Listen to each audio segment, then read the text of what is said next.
Now what we do is we remove our pins.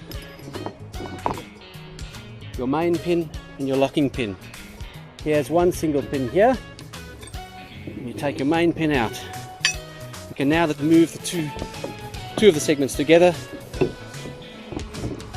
Drop the main pin through.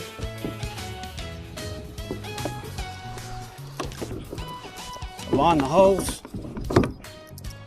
and place your locking pin through the hole. Latch it so the horses can't pull us out. Now we're leaving one segment open so we can cut the wrapping from around the outside of the hay bale.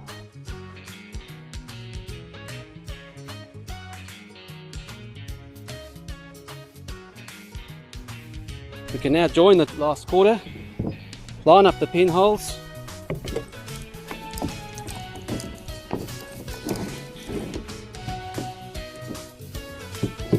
drop the pin through and put our locking pin through. We're now ready to put the roof on.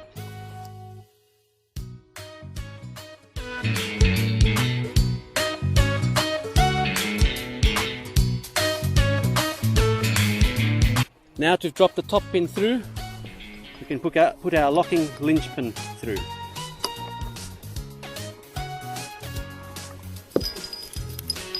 Do that with all 4 holes around the roof.